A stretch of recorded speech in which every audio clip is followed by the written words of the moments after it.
welcome back to Sarah's Joyful Journey. I'm at Sarah Joy. This video is going to be a meal prep video.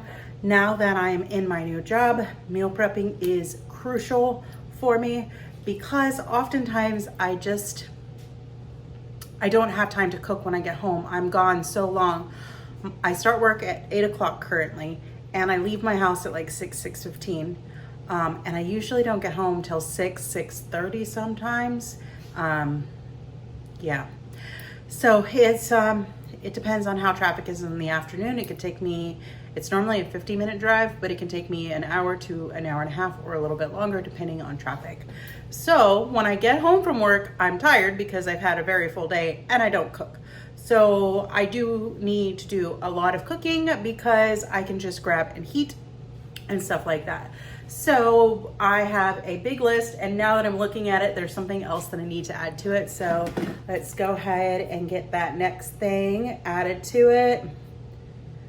And I hope I don't need to go and buy more butter. I may need to go buy more butter, but if I do, that's a quick run to Publix.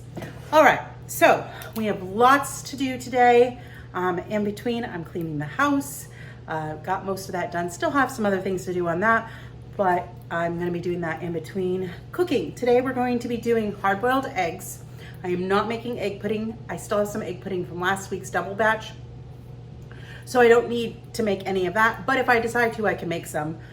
I'm going to cook 5 pounds of ground beef. I'm going to cook some bacon burger bites, about 5 pounds of that as well. I'm going to cook up some bacon. I have some pork belly I'm going to put in the oven. I'm going to pull that out first and let it start coming to room temperature. I have some boneless chicken thighs that are going to go in the air fryer. And then this week I really enjoyed having the keto chow shakes, and I think Matt did too. So I'm going to make 8 more of those. So the first thing we're going to do is we're going to get started on hard-boiled eggs, and then I'm going to clean the fridge. But you won't see me clean the fridge. So let's get our hard-boiled eggs going.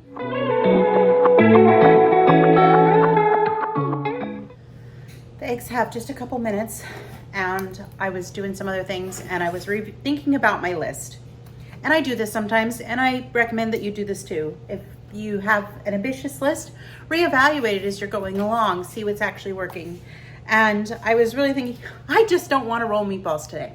So I'm not going to be making the bacon burger bites, but I'm just instead of cooking 5 pounds of ground beef, I'm gonna cook all 10. And I know that seems like a lot, but you think about it, that is gonna be the bulk of my food and the bulk of Matt's food. We're probably gonna eat a pound and a half. So that's just a few days. If we're eating about 3 pounds a day, you figure that's only 3 or 4 days, which is about what we want it to be.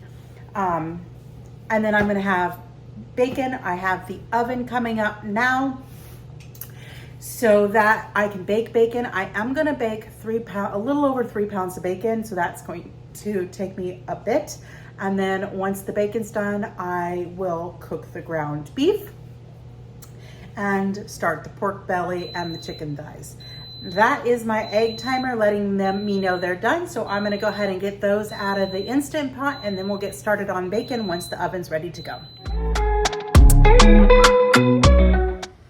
Well, when I was cleaning out the fridge, I found extra bacon. I knew I had this one. So this is 3 pounds of thick cut bacon that's dated for the 24th of September. So I need to go ahead and cook it now before I forget about it and waste a bunch of bacon. And I don't want to waste bacon.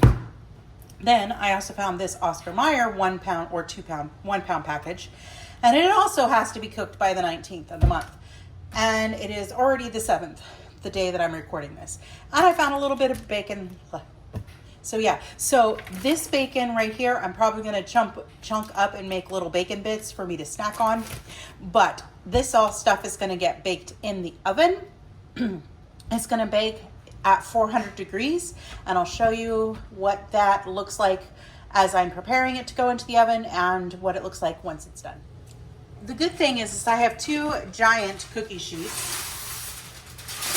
so I'll be able to alternate baking the bacon. And I'm just gonna cover them with parchment. And this is gonna take several batches for me to get this done.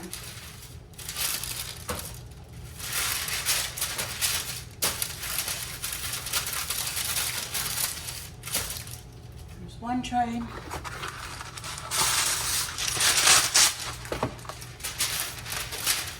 And 2 trays. And I just realized that I left my cast iron skillet in the oven like I always do. So I'm going to now have to pull out a very hot cast iron skillet, but we'll just call it extra seasoning.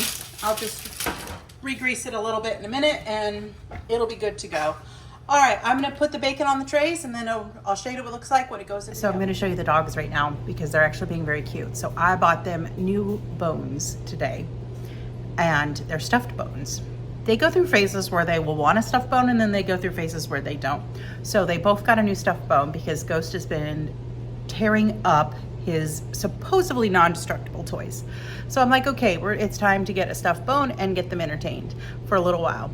And Piper, she doesn't do toys, so she does like a good bone every once in a while. So let me show you because they look cute. Excuse the mess in my room. Remember, I'm cleaning the house and it's in a process. But let's show you it. So Ghost is up on my bed and he is enjoying his bone right there, as you can see.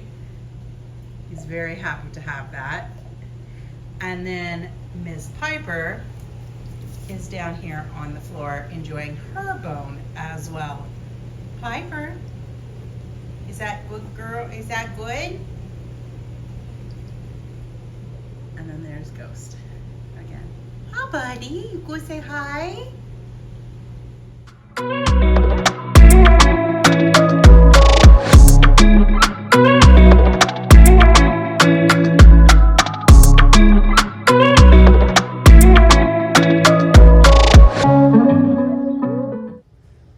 First tray of bacon is ready to go in the oven. As you can see, I made it twisty bacon. It's going to bake at about 400 degrees for about 17 minutes, and then we're going to check it from there.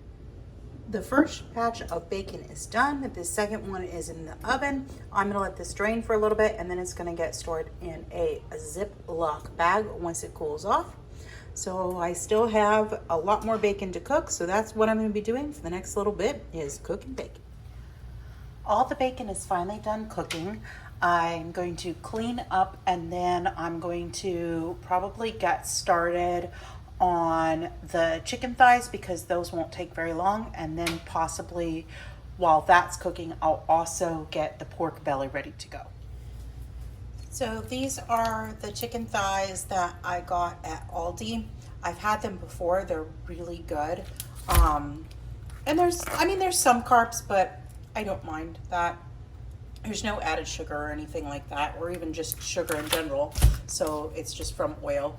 So not necessarily always perfect, but they're tasty and they're quick. So the first thing I'm gonna do is get my air fryer on, and I'm going to set the temperature to 380. Actually, we're gonna put it on low grill. Oh, well, let me go any lower than that. Never mind. All right, now we'll go to 380. I do want it to cook 20 minutes and I am gonna keep it on preheat. So now I'm gonna let this heat, and then once that's ready, I'm gonna put my chicken thighs in the air fryer. Each package of chicken thighs had 4 chicken thighs in it, so the air fryer is ready.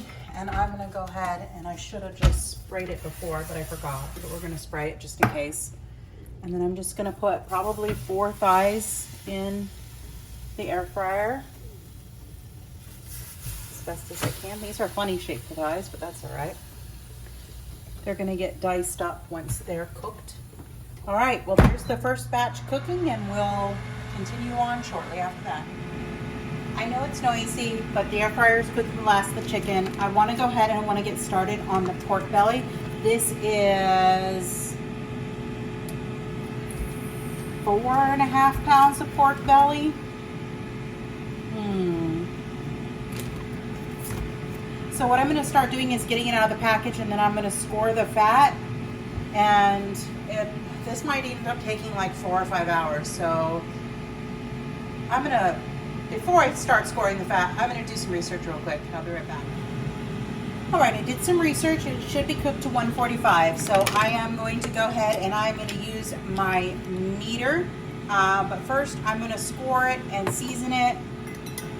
So I'm just going to do a crosshatch pattern. I don't want it to be too deep. I just want it to be able to accept some of the seasonings into the pork belly. And again, I'm not really caring if it's super accurate. I just want to score that fat just so it gets crispy.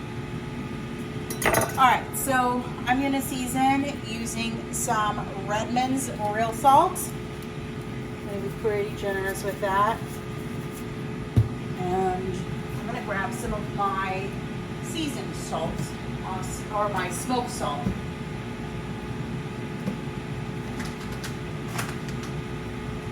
Alright, I do need to order more of this soon. We're going to use some of the smoked real salt. And this is the Chef's Blend.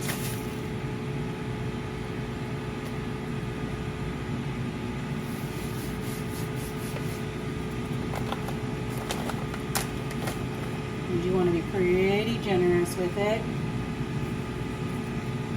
Rub that in.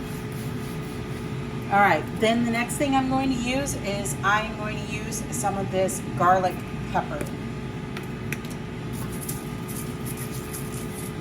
It just came in the mail today, so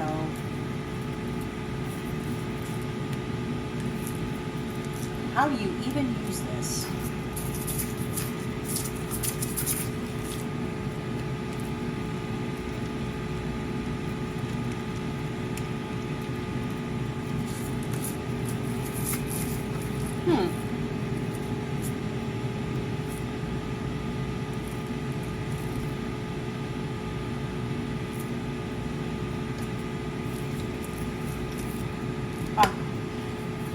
Helps if I take the paper off.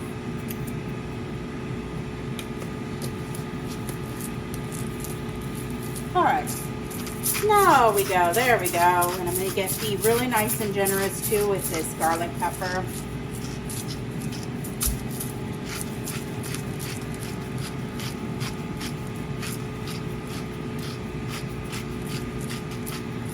Alright, we're going to rub that in. And we're going to season the other side as well.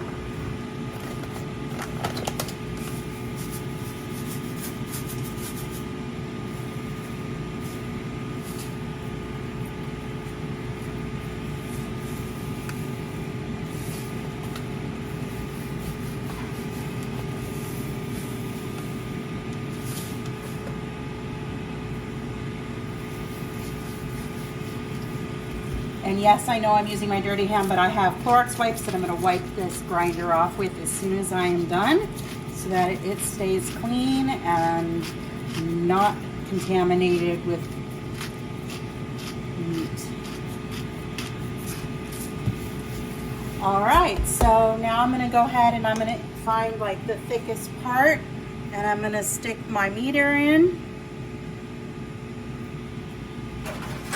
And I have roasting pan here, and they do say that it needs to go skin side up, and then this is going to go in the oven at about 450 for about 15 minutes, and then I'm going to turn it down to 275 until it's done cooking.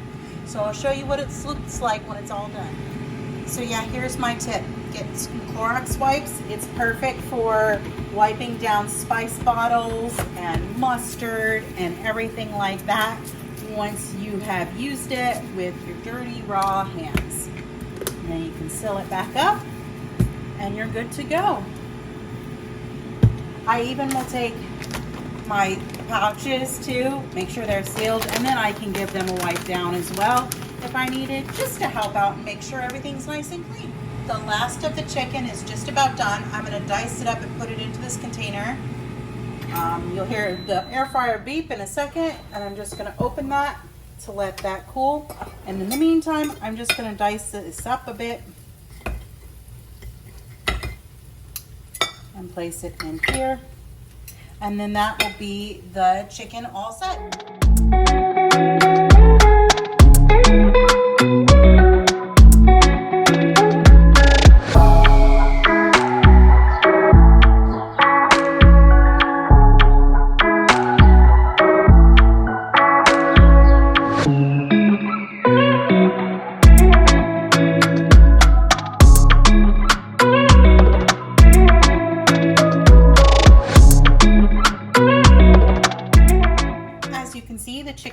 all done. I do need to charge my phone, so I'm going to do that and take a break. Once I come back, which will be instantly for you, I will cook 10 pounds of ground beef. The pork belly is still slowly cooking in the oven. The meter said it took like 15 minutes to cook. Obviously, I'm leaving it in there for at least an hour, and I'm going to check it at that point, and I may give it another hour.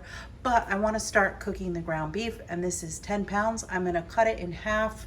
Actually, I'm going to cut it in thirds, and I'm going to cook a third at a time in my skillet.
And ground beef is cooked. I have some pre-portioned into smaller portions that will be great for picking up and taking to work for my lunches next week.